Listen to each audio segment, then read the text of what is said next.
Siempre, siempre podemos decir que Dios es bueno y que para siempre es su misericordia.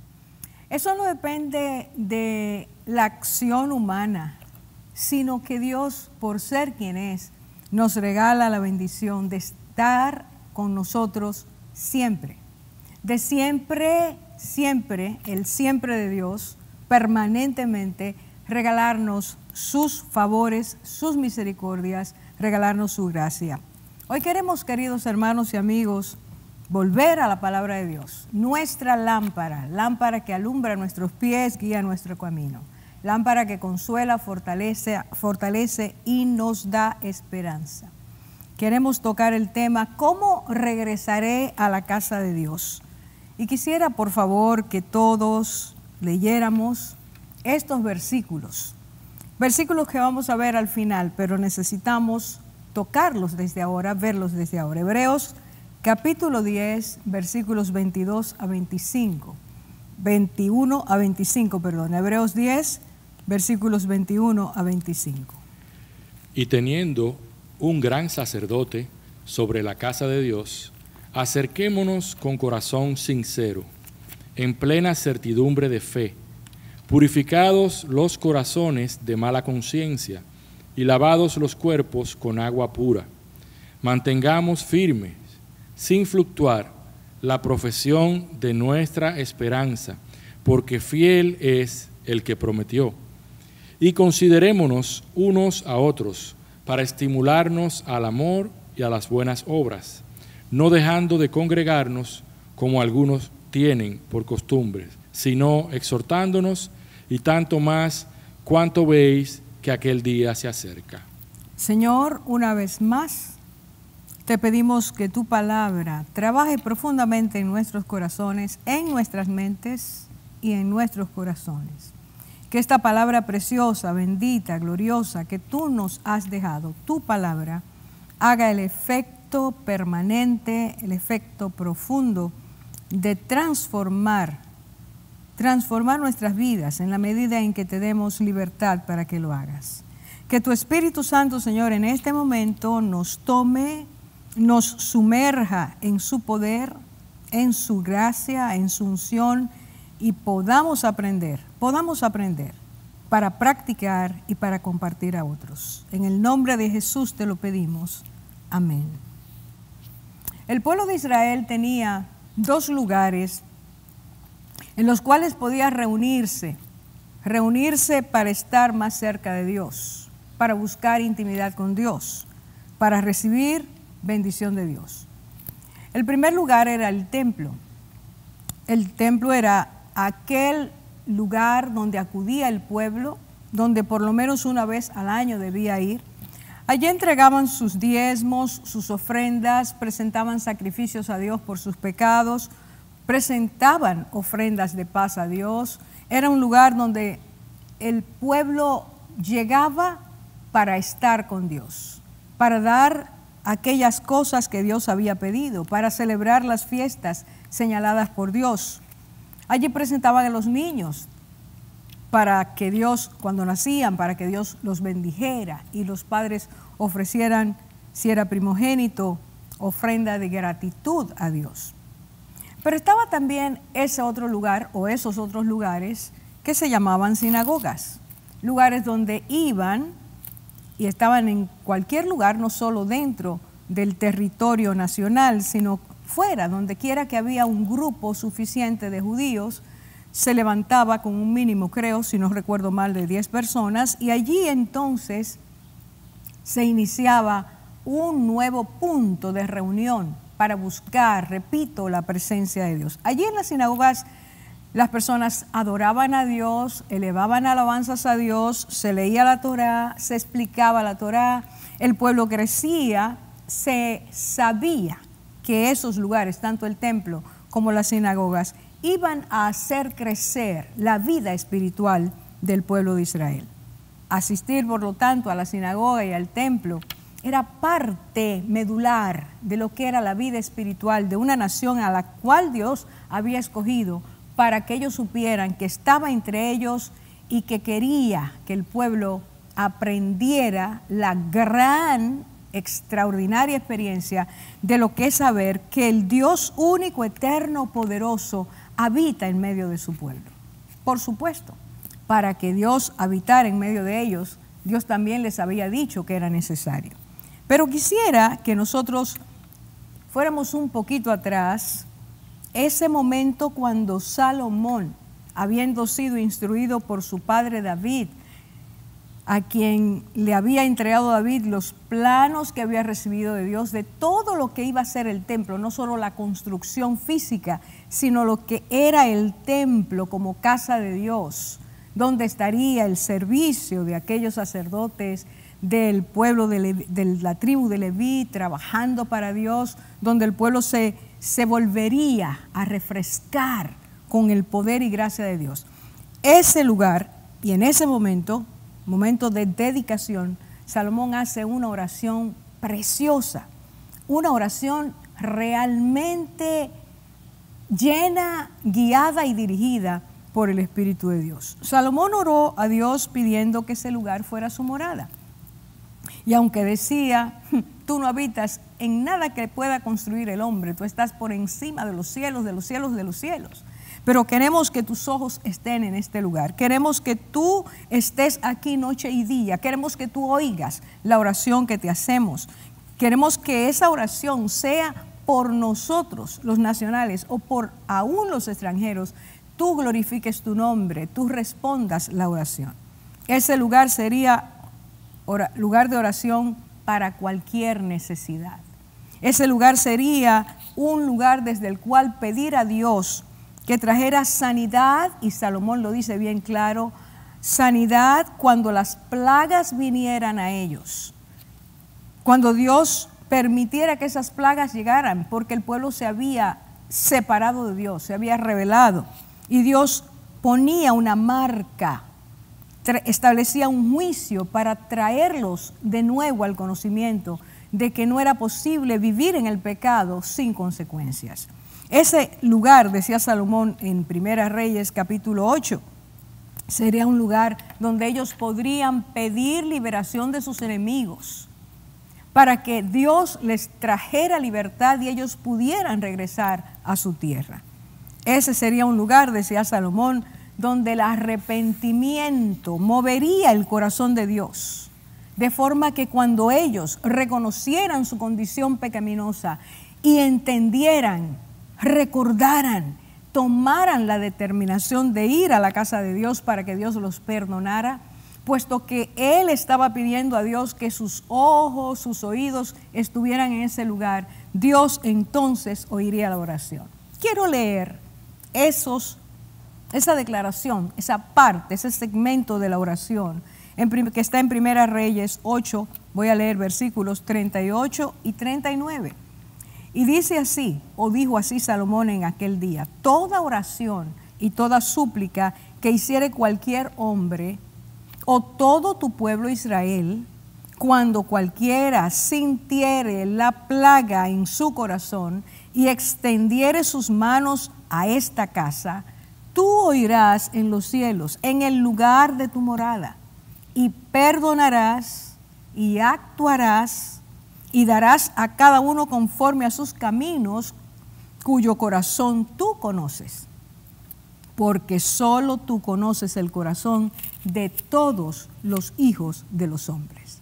Es sumamente importante detenerse en esta declaración, esta parte de la oración, porque estaba diciendo Salomón que el templo debía ser un lugar accesible a todos los que buscaran a Dios.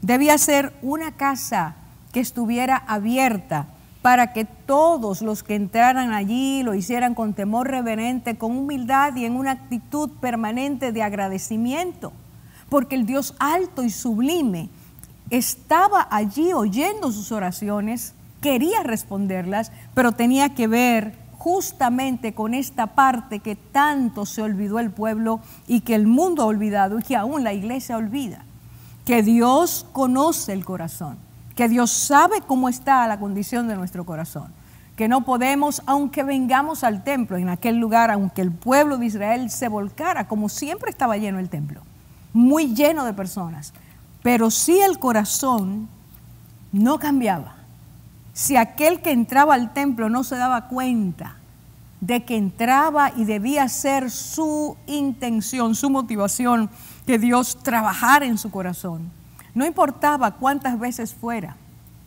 no importaba si iba con alegría o por costumbre, el punto era cómo entraba a esa casa de Dios para estar ante Dios, para que Dios escuchara. Fíjese las acciones que menciona Salomón en esta oración, que cuando alguien entrara, dice, cuando se diera cuenta, cuando sintiera la plaga en su corazón.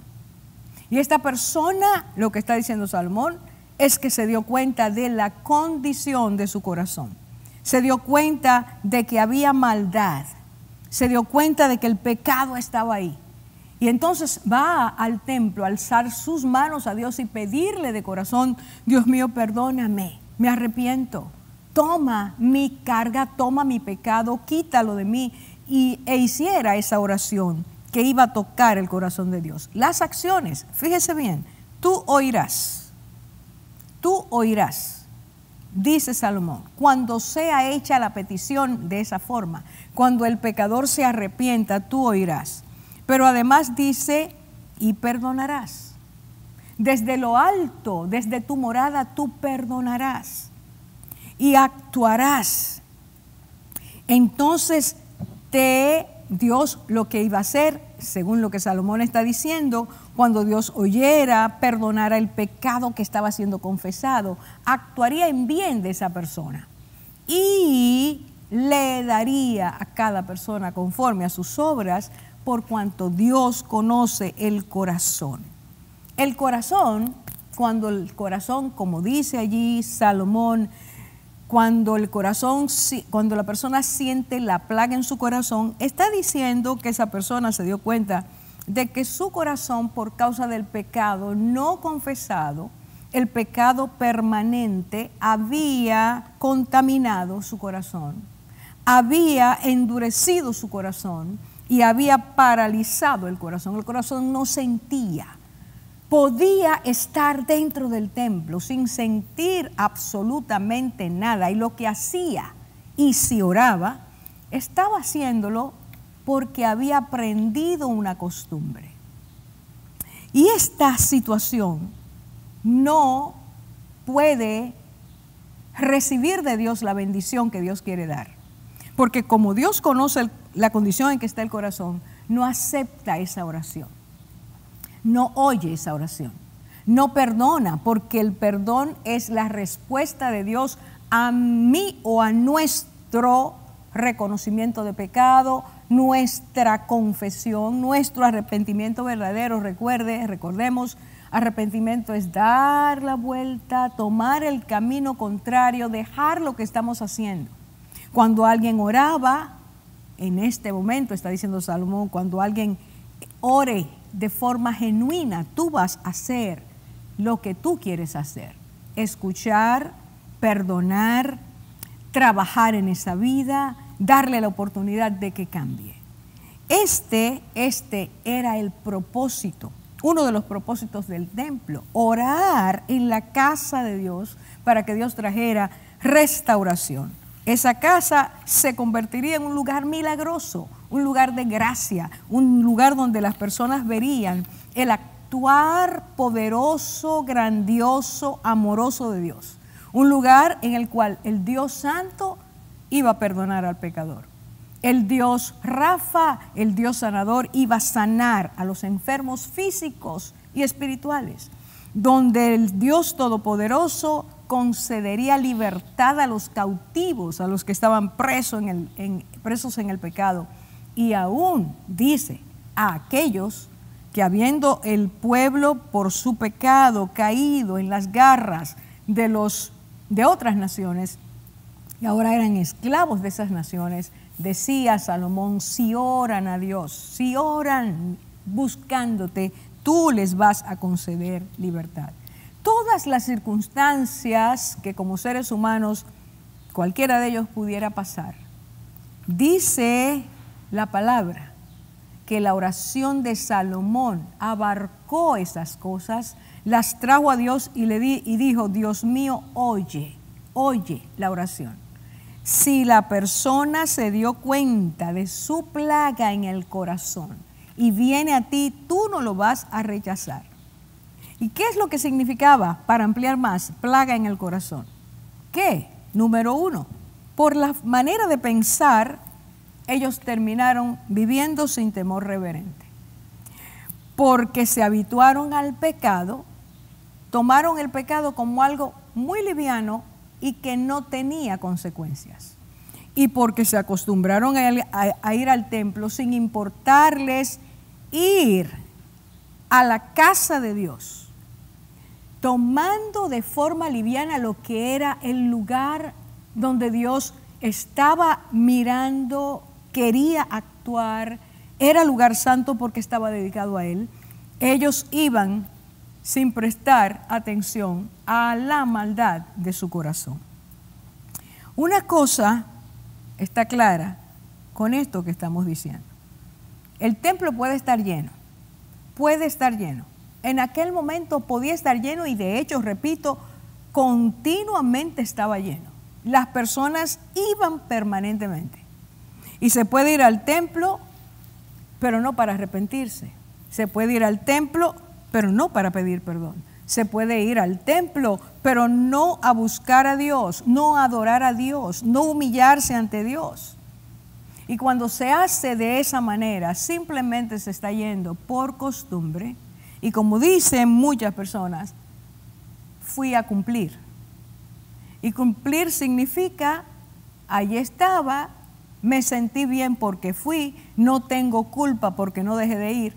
Pero el templo, la casa de Dios, no significa lo que debe significar. El lugar donde voy para que Dios me toque, me cambie, para que Dios haga en mí lo que quiere, para que me encuentre con Dios y pueda tener de Dios esa bendición tan grande que es su intimidad y salir de su casa a proclamar sus grandezas, sus bondades, a tocar a otros con lo que Él me ha dado.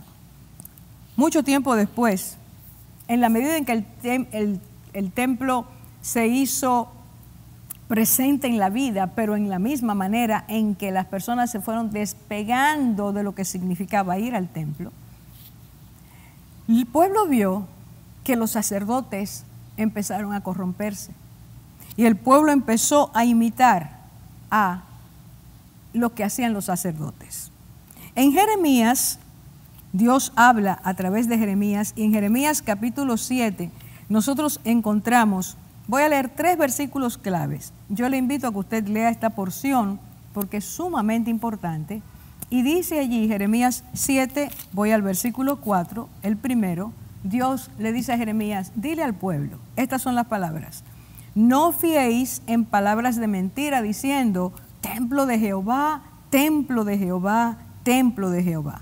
Versículo 10, vendréis y os pondréis delante de mí en esta casa sobre la cual es invocado mi nombre y diréis, librados somos para seguir haciendo todas estas abominaciones. Versículo 11, es cueva de ladrones delante de vuestros ojos esta casa sobre la cual es invocado mi nombre. Y Dios responde, he aquí que también yo lo veo, dice Jehová. ¿Qué estaba Dios transmitiendo a través de Jeremías? Que el pueblo se había acostumbrado tanto a decir, es el templo de Dios, vamos al templo de Dios, qué hermoso es el templo de Dios, entregué mis ofrendas, fui a adorar a Dios, con un corazón que estaba lleno de un virus que había contaminado su alma, que había contaminado las emociones, que había contaminado la conciencia, la voluntad. Todo lo que había en el corazón había sido contaminado.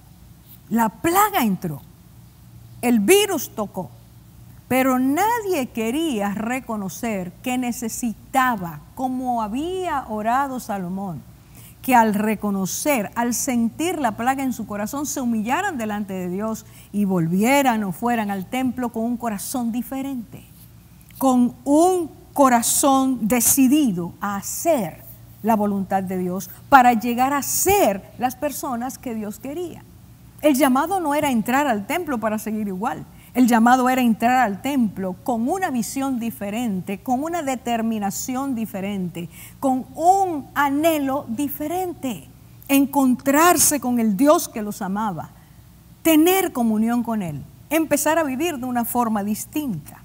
Pero, vuelvo a repetir, una manera de pensar muy ligera, tomar el pecado como si no fuera nada y no pasara nada, y acostumbrarse a ir solo para cumplir, había sido la costumbre en el pueblo. ¿Cómo Dios dice, ustedes van a venir aquí y a decir, somos librados porque llegamos al templo? Estamos en la casa de Dios y como es la casa de Dios, entonces aquí cuando entramos Dios nos bendice, estamos inmunizados, vamos a salir, pero a seguir haciendo lo mismo, pero ya fuimos al templo. Y Dios le dice a ellos, es cueva de ladrones delante de vuestros ojos. Y dice Dios, en esta casa que es invocado mi nombre, y dice Dios, también yo lo veo.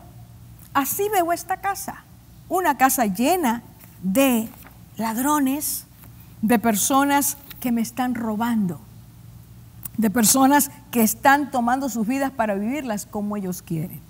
La casa del Señor se había convertido en lo contrario. El propósito se había pervertido. Y allí estaba aquel hermoso templo, admirado por las naciones, pero era un templo donde la presencia de Dios ya no estaba. Y la gente seguía asistiendo, pero ahí no estaba la presencia de Dios. Dios decía, allí están los ladrones. Y por supuesto, en cualquier momento, ayer y hoy, los lugares donde son los lugares dedicados a adorar a Dios, van a recibir a pecadores. Dios no se estaba refiriendo a eso. El templo es un lugar donde debe ir el pecador porque se dio cuenta de su plaga, pero va a pedir a Dios perdón, se arrepiente para que Dios traiga limpieza, sanidad, salvación, redención, restauración. Allí se va a despojarse de lo que Dios no quiere para llenarse de lo que Dios da. Allí vamos, en aquel momento Dios está pidiendo que entren al lugar, al templo, no para verlo como una superstición. Allí vamos y recibimos. Y porque fuimos, Dios nos liberta y Dios nos sana y Dios nos unge, pero seguimos haciendo lo mismo. Dios dice, no tomen mi casa de esa forma. Aquí se invoca mi nombre. Ustedes la han convertido en casa de ladrones.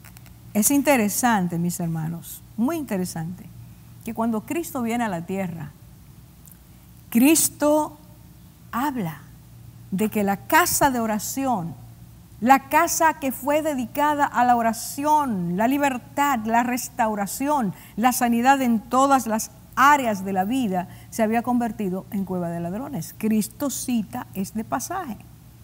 ¿Y qué es lo que yo quiero que ahora usted y yo veamos? Algo sumamente importante.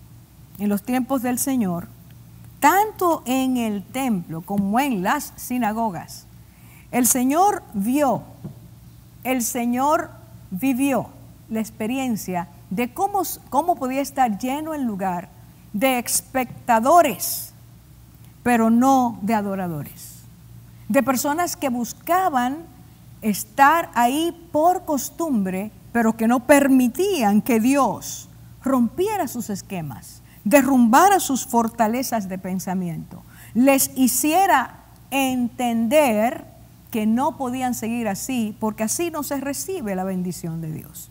Así que voy a poner algunos ejemplos, hay más, pero quiero tomar desde el momento en que Cristo estaba en la tierra, escenas en la sinagoga, en el templo, y después cuando la iglesia inicia, florece, está en la plenitud de su avivamiento, cómo también se produjeron ciertas cosas. Así que vamos a empezar.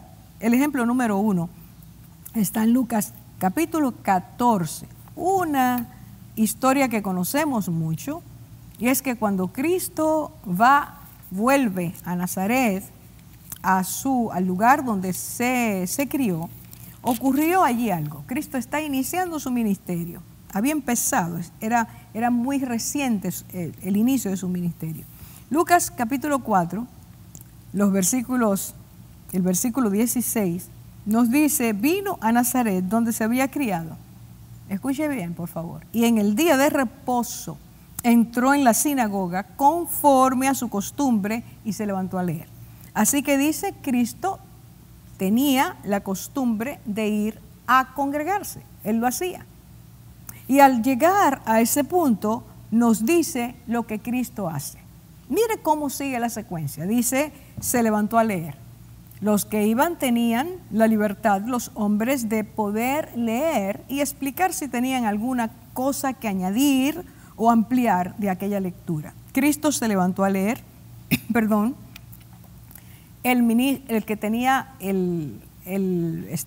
tenía la obligación o tenía la función de entregar los rollos a los lectores, le entrega el rollo. Dice, le dieron el rollo. Y Cristo busca el lugar donde quería leer, lee, enrolló el libro, lo entregó de nuevo al funcionario y se sentó. Y al sentarse empieza a enseñar. Ahora, aquí empieza la historia. Quiero de nuevo decir, aquí está la sinagoga llena. Es un día de reposo. Y entonces Cristo lee, y lo que leyó fue Isaías 61, versículos 1 y 2. Y al sentarse dice, hoy se ha cumplido esta escritura delante de vosotros. Cristo le está dando una noticia extraordinaria. Les está diciendo, llegó el momento delante de ustedes de que esta profecía, dicha hace tanto tiempo, unos 700, dicen los historiadores, 750, 760 años antes de Cristo, esta profecía se está cumpliendo delante de ellos. Anhelaban que el Mesías llegara. Anhelaban que el Mesías, que vendría ungido por el Espíritu de Dios, el siervo de Dios, se manifestara. Y en ese momento, en ese lugar, Jesús les dice, esta profecía se cumple delante de ustedes. Mientras él hablaba, dice, empezaron los rumores. Y unos y otros se decían, maravillados con sus palabras de gracia, las palabras que salían de su boca, decían, ¿no es este el hijo de José? Nosotros lo conocemos. Pero qué manera de hablar. Estaban muy maravillados, muy asombrados. Era muy agradable lo que estaban oyendo. Y entonces, los versículos 23 a 27, Cristo empieza a dar un mensaje confrontador. Y de repente empieza a decir, miren, yo no voy a complacer sus expectativas. Yo voy a ustedes a decirles que en tiempo de Elías, Dios lo mandó a que fuera a una viuda. En Israel había muchísimas viudas, pero ninguna de ellas fue beneficiada. Dios lo mandó a una viuda extranjera. Un gentil recibió la bendición de Dios, el cuidado y protección de Dios. Y inmediatamente le dice, y en tiempos de Eliseo, Naamán, que era un hombre que no para nada creía en Dios, Dios permitió que a través del profeta Eliseo este hombre recibiera la sanidad porque era leproso. Y dice Cristo, y había muchos leprosos en Israel en ese tiempo. Y el Señor les está diciendo, la gracia de Dios se acerca a aquellos conforme al propósito de Dios. No se trata de si eres de su nación o no, le está diciendo el Señor. Y empieza a enseñarles de esa forma. De repente aquellas personas que hace un rato estaban asombrados, anonadados, agradados con lo que el Señor estaba diciendo, dice el versículo 28, al oír estas cosas, escuche bien ahora, todos en la sinagoga se llenaron de ira. De repente la palabra que les parecía agradable se convirtió para ellos en un agresor. Y ellos reaccionaron con ira dentro de la sinagoga. Ante la lectura de la palabra de Dios y ante la manifestación gloriosa del Señor que les está diciendo, se está cumpliendo eso ante ustedes. La reacción. Número 2, ira primero. 2, se levantaron A una se levantaron. Y no se levantaron de manera, no lo hicieron de forma despacio, no lo hicieron despacio, con paz, sino que dice que terminaron la reunión, le echaron fuera de la ciudad, quiere decir, agarraron al Señor y lo fueron empujando hasta fuera de la ciudad, y eso quiere decir violencia. Y lo próximo es que lo llevaron a la cumbre de la ciudad, donde estaba la ciudad, lo llevaron al punto más alto con un propósito específico. Y dice allí la palabra, para despeñarle. Fueron hasta allá. Imagínense el grupo de personas que había, todas en contra de Dios, en contra del Señor. No iban cantando y adorando, iban en violencia, iban empujando, iban haciendo, mostrando agresividad. Todo aquello para asesinar, hecho para atrás. Todos en la sinagoga estaban el día de reposo, el día donde no hacían o no debían hacer nada que fuera contrario. En ningún día se debía, pero ese día era día dedicado a Dios. Estaban allí, adentro. Estaban allí en el lugar dedicado, consagrado, era un lugar santo. Y ante esa revelación inesperada, ellos reaccionaron. Se olvidaron de la santidad, se olvidaron del día de reposo, se olvidaron de que estaban recibiendo de parte de Dios una bendición enorme, histórica, que se revelaba en ese momento. Nada. En ese momento todo lo que parecía espiritual se desplomó. Dentro de la sinagoga, los que estaban dentro tenían la plaga en sus corazones, pero no lo entendían. Estaban y asistían como de costumbre al templo, pero no había esa palabra cada sábado, no removía la plaga de sus corazones. Oraban, pero esa oración no era oída por Dios porque sus corazones estaban dañados. Dentro de ese lugar, oyentes pacíficos, amables, aparentemente agradados, se convirtieron de repente en personas irreverentes, agresivas, violentas y asesinas.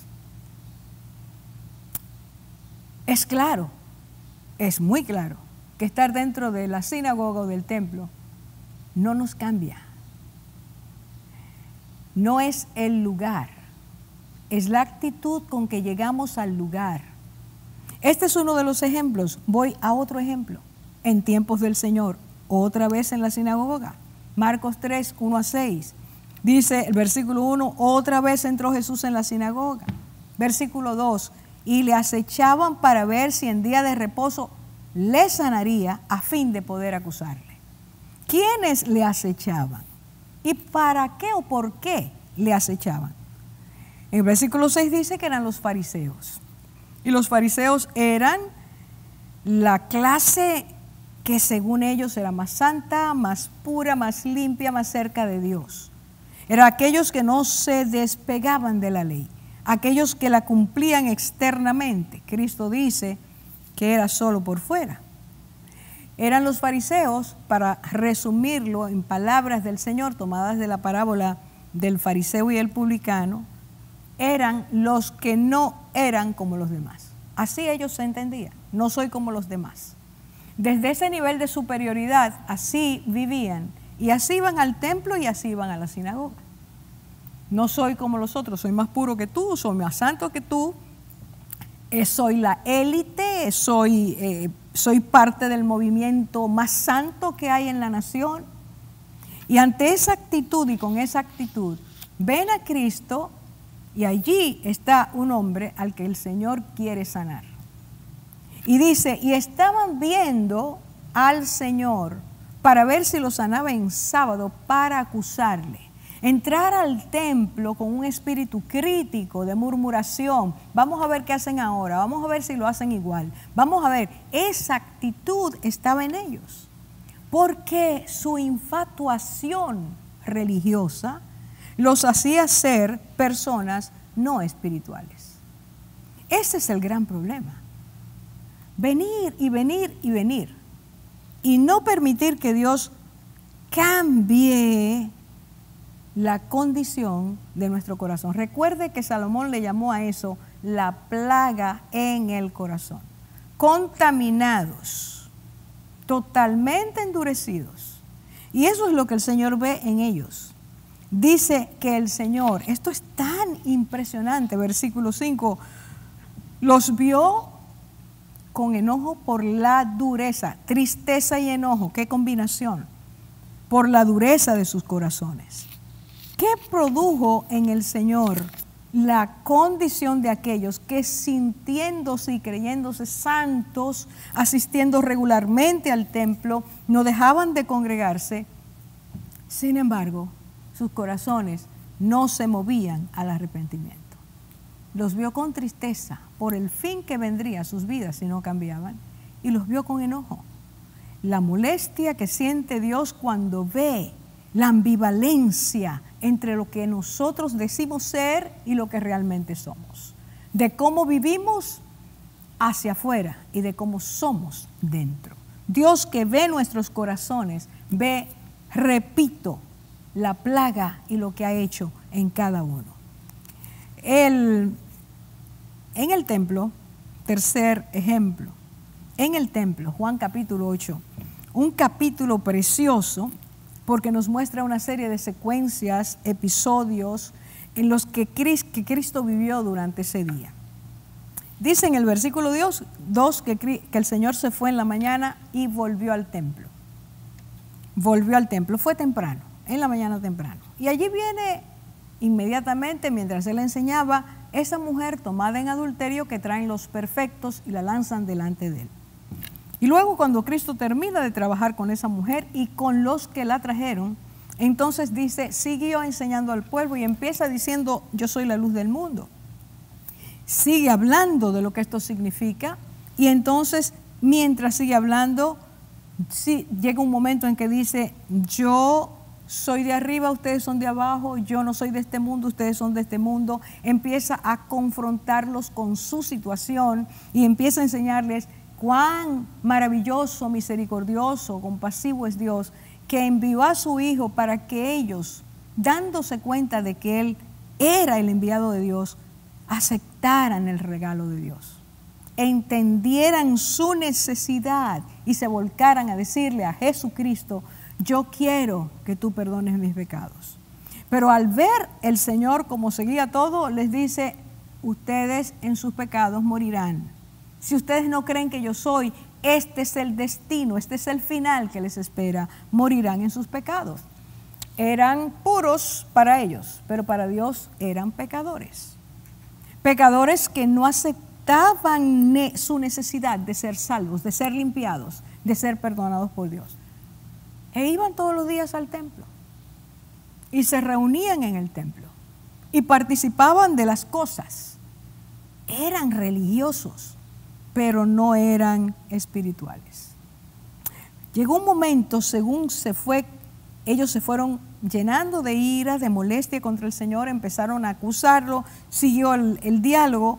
Llega un momento en que el Señor les habla, ustedes son hijos del diablo. El Señor enfrenta de dónde viene su condición. Y sigue hablándoles y antes les ha dicho, ustedes necesitan ser libres. Ustedes no conocen la libertad porque ustedes no saben lo que es la verdad. Y el Señor sigue hablando hasta llegar a un momento, y estos son los versículos que quiero mencionar. Dice el versículo 58, Cristo les dijo, antes que Abraham fuese, yo soy. Y al decirles así, lo que estaba señalando es, yo soy eterno. Mi preexistencia es real. Ustedes no quieren reconocer que yo soy Dios hecho carne. Y entonces al decir eso, se llenaron de tal ira que en el versículo 59 dice que su reacción fue, tomaron piedras para arrojárselas. Lo que querían era, en ese momento, lapidar al Señor, asesinarlo a pedradas. ¡Qué santos! ¡Qué puros! Religiosos, pero no espirituales. Llenaban continuamente el templo y las sinagogas, pero no iban con actitud y determinación de arrepentimiento. No querían reconocer su maldad. No querían admitir que su corazón estaba plagado, que su corazón se había dañado, que su corazón se había endurecido. Así que sin ningún reparo, en el templo, ellos toman piedras para lanzarlas al Señor. Y entonces Cristo va a la cruz, muere, es sepultado, resucita. Y dice la palabra de Dios que antes de él ir a la cruz y después de él resucitar, hizo la promesa a sus discípulos de que el Espíritu Santo vendría a sus vidas, que su iglesia, su asamblea, la reunión de sus hijos sería una iglesia llena del Espíritu Santo, que el Espíritu Santo trabajaría en ellos, que estaría con ellos, viviría en ellos, residiría en ellos y trabajaría de tal forma que los llevaría por el conocimiento de la verdad a la transformación de sus mentes. Cuando ellos obedecieron, el Espíritu Santo vino, llenó la iglesia. Y esa iglesia empezó a vivir el avivamiento más grande, el avivamiento espiritual más grande. Y en medio de ese avivamiento, muchos vinieron al conocimiento del Señor, fueron enseñados todos los días. Los apóstoles enseñaban lo que Cristo les había enseñado, oraban todos los días, partían el pan, compartían juntos, alababan a Dios. Esa era la vida de la iglesia primitiva, congregación sana, dirigida por el Espíritu Santo. Pero llegaron las personas que, aunque decían que habían recibido a Dios, permanecían atrapados en su propia condición. Y allí en el capítulo 5 del libro de los Hechos se nos dice, versículos 1 a 11, que un matrimonio, una pareja, sus nombres Ananías y Zafira, planearon un engaño, porque ellos vieron que muchos de los cristianos estaban vendiendo sus posesiones o llevaban sumas de dinero para que los hermanos más necesitados pudieran ser atendidos. Lo ponían, dice, a los pies de los apóstoles, y eso quiere decir a disposición de que ellos usaran conforme a las necesidades. Estas dos personas entendían que ellos debían hacer lo mismo, pero entendían que era fuerte hacerlo. Así que planearon el engaño y se dijeron unos a otros, esta va a ser la cantidad, vamos a decir que es esta, se la llevamos a ellos y todo va a estar tranquilo. Plaga en el corazón. Así que hicieron planes, cumplieron el plan, el esposo fue primero y el Espíritu Santo le dijo a Pedro lo que estaba pasando en ellos. Y Pedro le dijo, ustedes vendieron esto en tal cantidad. El Espíritu Santo, palabra de sabiduría, le dio a nuestro hermano Pedro y en ese momento ellos dijeron que sí y allí empezó la tragedia física. Todos sabemos, o casi todos sabemos, que Ananías y Zafira murieron uno detrás del otro porque el Espíritu Santo desenmascaró aquello. Y lo desenmascaró en un momento clave, cuando la iglesia estaba arrancando, estaba siendo una iglesia conforme al diseño de Jesucristo. Alguien quiso, el enemigo usó a dos personas que tenían plaga en su corazón para querer torcer aquello. Y al Espíritu Santo no se le puede mentir, al Señor Jesús no se le puede mentir, a Dios el Padre no se le puede mentir, porque Él conoce la condición de nuestros corazones. En medio de aquel avivamiento vino esta situación. Dios la corrigió, Dios desenmascaró, porque aunque estaban dentro, no eran de dentro. Aunque asistían, se congregaban, no estaban listos, no habían dejado que el Espíritu Santo hiciera su trabajo. Pasamos más adelante y llegamos a Apocalipsis. Y al llegar a Apocalipsis, capítulo 2, el Señor le dice a su siervo Juan que escribiera a las iglesias de Asia. El testimonio del Evangelio había ido de lugar en lugar y había llegado a esta región. Allí había 7 iglesias ubicadas en lo que era el Asia de ese momento. Y a 2 iglesias de esas, solo voy a referirme a 2, el Señor les habla. Quiero que nosotros veamos rápidamente. Apocalipsis 2:14, el Señor dice que tienes ahí a los que retienen la doctrina de Balaam, que enseñó a poner tropiezo ante los hijos de Israel, a comer cosas sacrificadas a los ídolos y a comer fornicación. Clave aquí, palabra retienen la doctrina de Balaam. Y retener quiere decir algo que no se quiere, que se mantiene, la persona que lo tiene lo mantiene, se asegura de tenerlo, de mantenerlo con él o con ella, no lo suelta. El Señor está diciendo que había un esfuerzo especial en personas de esa congregación. Dice que tienes ahí a los que, no era toda la iglesia, había un grupo. No sabíamos si era el mayor grupo o el menor, pero dice los que allí en esa iglesia retenían la doctrina de Balaam.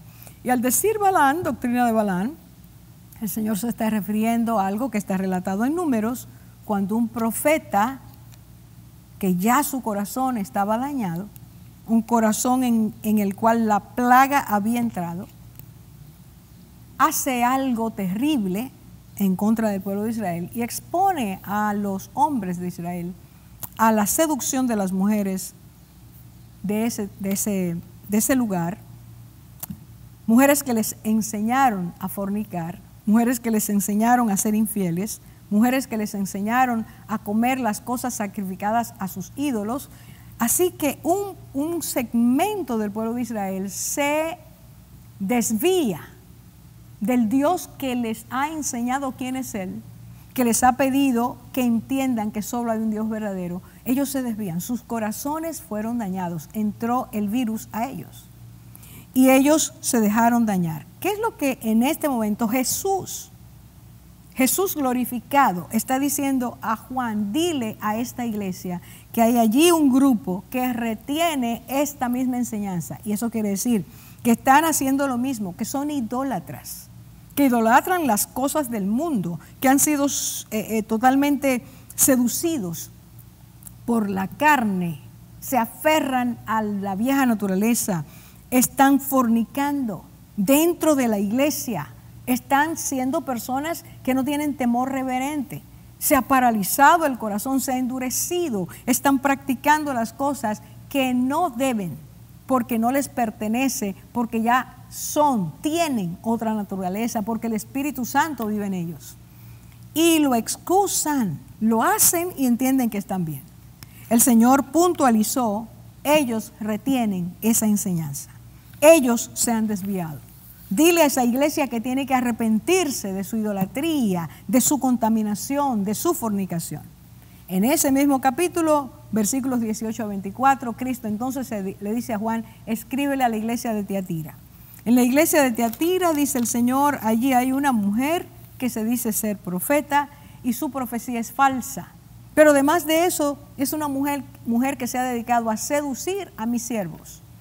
Y con ellos fornica y les dice que eso no es malo. Los invita a ser totalmente personas desleales, infieles, y que no tienen para nada temor de Dios, de que lo que están haciendo ofende a Dios y los daña a ellos y los lleva a una muerte espiritual. El Señor traza lo que va a hacer con ellos, les da la oportunidad de que oigan para que se arrepientan.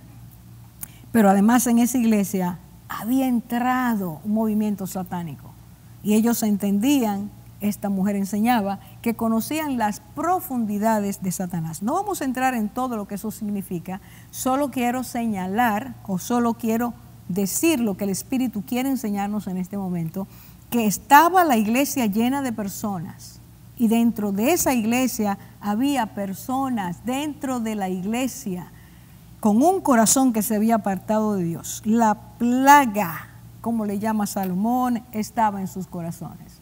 La plaga había torcido sus corazones. Se habían desviado de la voluntad de Dios. El punto central es que el Señor dice, mientras está llamando la atención a esa iglesia, que lo vamos a encontrar en el versículo 23. Apocalipsis 2:23. Dios está llamando a sus iglesias locales, a sus hijos que se reúnen en esas ciudades, a una evaluación de sus vidas, a una autoevaluación de lo que creen, de lo que hacen, de cómo piensan, de cómo actúan, y un llamado al arrepentimiento. Cristo no quiere tener iglesias llenas de personas que no le creen, de personas que simplemente parecen cristianos pero no son cristianos. El Señor no quiere eso. Él no vino a morir para eso. Él vino a morir para que su sangre nos limpiara de todo pecado, luego de que nosotros nos arrepintiéramos. Y luego, en una conversión genuina, trabajar profundamente, tan profundamente que el Espíritu Santo nos tomara y cambiara el espíritu de nuestra mente y tratara con un corazón nuevo, un corazón que sí le hace caso a Dios. Cristo le está hablando a ellos. Ustedes no pueden seguir siendo de esa forma. No pueden seguir teniendo un corazón dañado. Ustedes tienen que cambiar su manera de pensar. Pero miren lo que Cristo dice. Leo el versículo 23, vuelvo a decir, de Apocalipsis 2. Y dice, y a sus hijos heriré de muerte. Está hablando a los que le seguían la enseñanza de esta falsa profeta y falsa profecía. Dice, y a sus hijos heriré de muerte. Y este es el punto que nos interesa. Y todas las iglesias sabrán, lo voy a repetir de nuevo, y todas las iglesias sabrán que yo soy el que escudriña la mente y el corazón, y os daré a cada uno según vuestras obras. Exactamente. El Señor está diciendo, estoy diciendo esto porque quiero que todas las iglesias sepan cuando actúe. ¿Qué decía Salomón? Y tú oirás y perdonarás y actuarás y harás con esta persona conforme a lo que su corazón te permita. El Señor está diciendo, Él está diciendo, diles que se arrepientan. De todas formas, las iglesias sabrán. Y eso quiere decir que en ese momento muchas iglesias se habían olvidado de este punto central, de que el Señor es el que conoce la mente y el corazón. Que el Señor está siempre, nuestros corazones y mentes, manera de pensar, procesos de pensamiento, actitudes, motivaciones, todo está delante de Dios. A Dios no lo podemos engañar.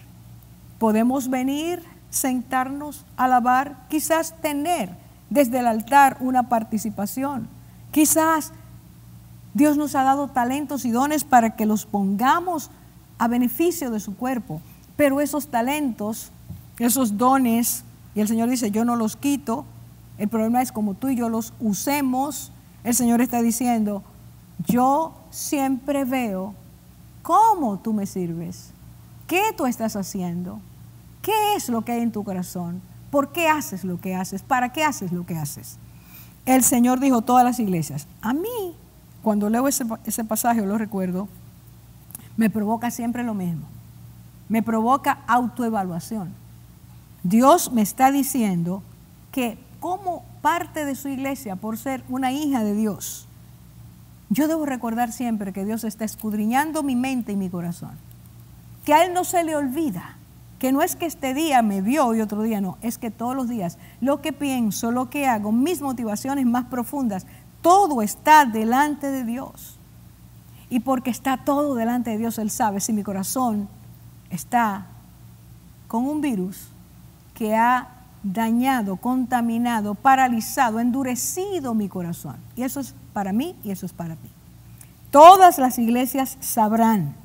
Y dice el Señor, y os daré a cada uno según vuestras obras. A cada uno según vuestras obras. La mente y el corazón no estaban arrepentidos. La casa de Dios estaba llena, pero estaba llena de los que retenían la plaga en sus corazones. Y yo te pregunto, y me lo pregunto, ¿en qué condición está mi corazón, tu corazón, cuando yo me congrego?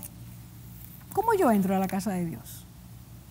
Entro sabiendo que el lugar al que voy es el lugar donde el dueño de la casa está mirando. está mirando. Si vine a su casa con un corazón deseoso de arrepentimiento, deseoso de limpieza, de pureza, de santidad, o llegué a su casa solo para entrar, para cumplir, y para salir de ahí sin haber sido afectado o afectada por el poder transformador, santificador de la palabra de Dios. ¿Cómo llegué?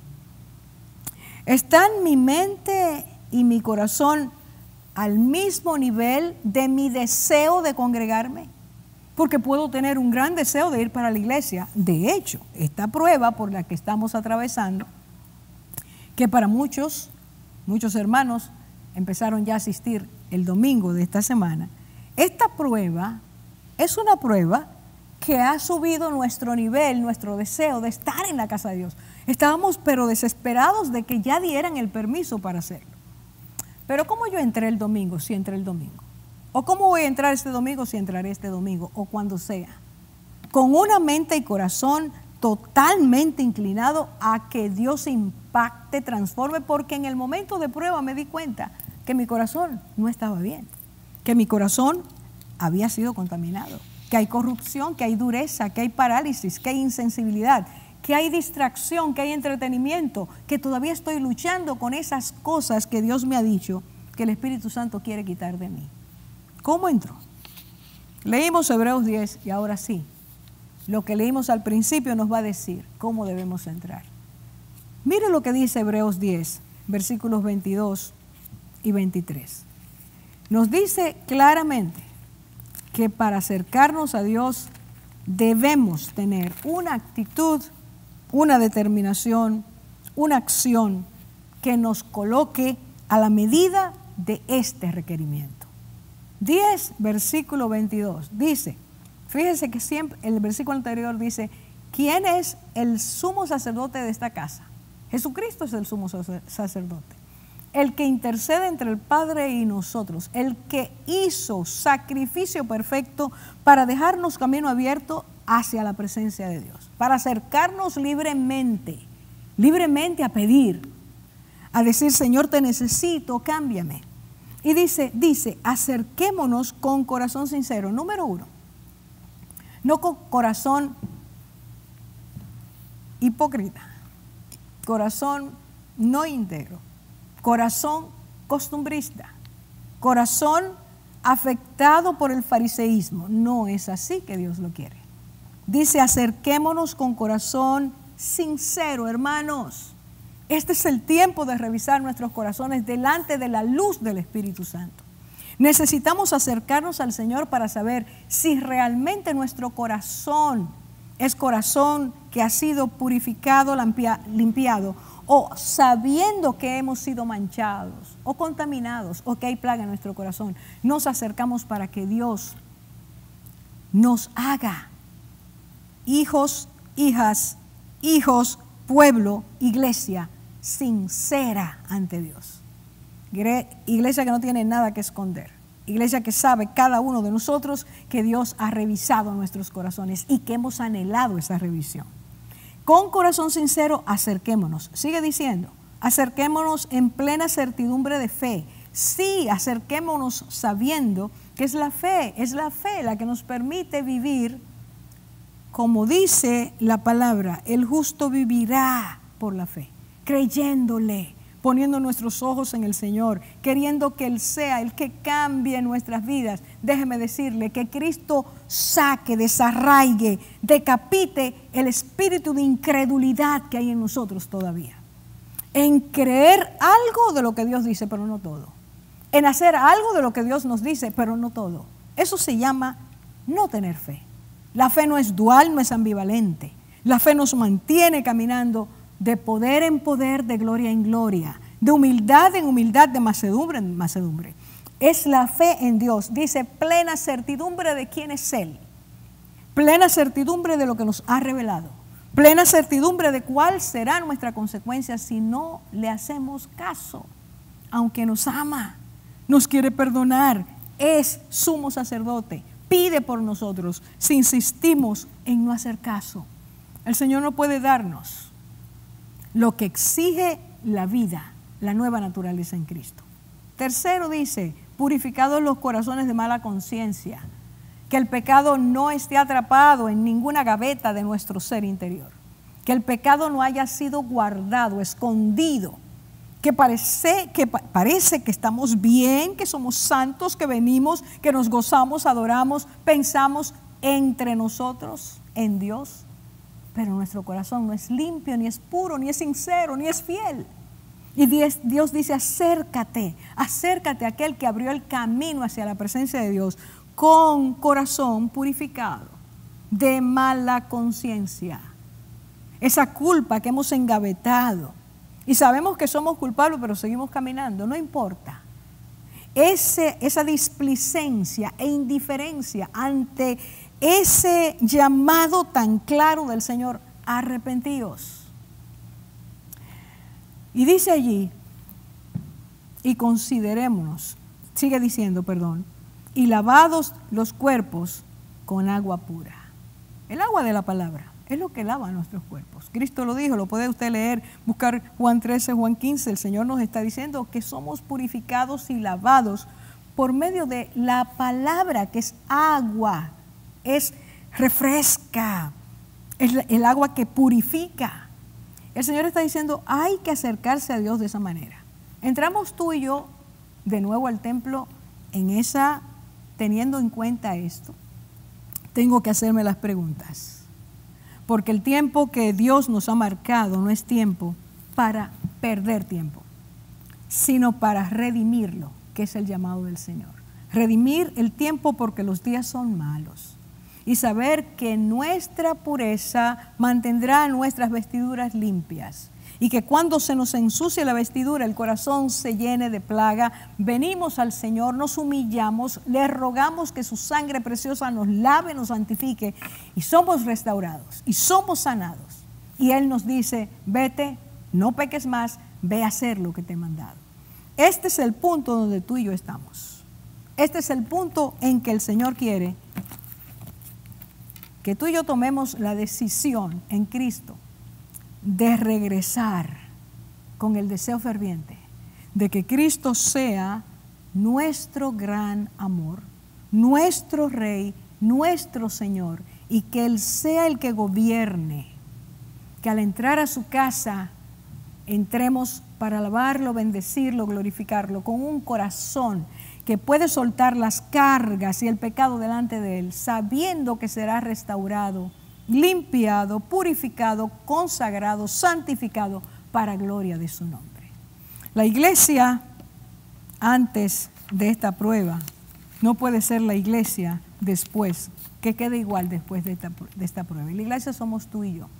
Así que yo te ruego en el amor del Señor que tomes esto en serio, que cada uno de nosotros nos veamos en el espejo de Dios, en su palabra, y lo que Él nos dice lo recibamos, para que podamos disfrutar de lo que es la vida íntegra en Cristo, sin conciencia culpable, sin miembros de nuestros cuerpos o nuestro cuerpo sometidos al pecado, sin dualidad, sino viviendo la madurez que el Señor nos pide. Allí donde estás, en tu casa, en el lugar donde estés viendo esto, yo te ruego en el nombre de Jesús que estas palabras sean tomadas, no porque yo las digo, sino porque dice Dios que debe ser así. Tú y yo somos, espiritualmente hablando, templo del Espíritu Santo. Y si nuestro templo espiritual está dañado, cuando lleguemos al templo físico, nuestra condición no va a cambiar. Tiene que haber un deseo genuino de que el Espíritu Santo viva en nosotros, nos redarguya, nos convenza y vayamos huyendo a la presencia de Dios. Nos acerquemos a Él en esta condición, con esta determinación, para que Él haga en nosotros su obra completa. Te invito a que oremos pidiéndole al Señor de esta manera. Padre, podemos venir a ti como tú nos dices, que nos acerquemos. En otra porción de tu palabra dice que podemos acercarnos a ti por el camino nuevo y vivo que Cristo trazó por medio de su sacrificio. En este momento, Señor, queremos suplicarte que no nos permita seguir entrando a tu casa con un corazón que tiene plaga, murmuración, contienda, mirada crítica, incredulidad ante tu palabra y lo que tú quieres hacer. Que no entremos con hipocresía, que no entremos, Señor, dándote un servicio que tú ves como si fuera la ofrenda de Caín, porque el corazón no se ha rendido. Señor, que al regresar, regresemos convencidos de que nos has dado la oportunidad de cambiar, de entregarnos, de suplicarte, oh Dios, transfórmame, hazme una nueva persona. Señor, quiero renunciar a mi manera de justificar lo que hago. Quiero renunciar a mi manera de echar culpa a otro de lo que a mí me corresponde. Quiero, Señor, que quites de mí un espíritu crítico, un espíritu amargado, un espíritu de contienda, de pleito, de odio, de celos. Llévate, Señor, de mí todo lo sucio, todo lo amargo, todo lo turbio. Y hazme un hombre, una mujer, hazme un joven, una joven, hazme un niño, una niña que quiera siempre que mi corazón esté limpio por medio de mi arrepentimiento y por el poder glorioso de la sangre de Cristo. Gracias, Señor, porque al regresar sé que puedo entrar a tu casa limpio.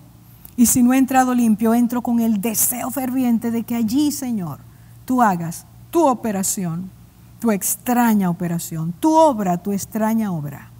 Santificar, limpiar, sanar, restaurar, para gloria de tu nombre y para que seamos sal y luz en esta tierra. Gracias por quien eres, por lo que haces. Una vez más, Señor, bendice cada familia, cada miembro de la familia. Que todos en ti podamos ser el pueblo de Dios. Y una vez más, Señor, al ver todo lo que está pasando a nuestro alrededor, oramos como nos has dicho. Oh Dios, líbranos de revolución. Bendícenos, Señor, con reforma y transformación. En el nombre de Cristo te lo suplicamos. Amén, amén. Dios los bendiga, los guarde. Que todos querramos un corazón limpio, una conciencia limpia, un cuerpo lavado por Él. Dios te bendiga, te amamos. Desde aquí te saludamos Carlos Martínez, Nicauris Concepción, Guillermo Sanavia y la hermana que los ama. Ellos también, pero yo digo lo que yo digo, lo que siento. Que el Señor los bendiga a todos. Un abrazo.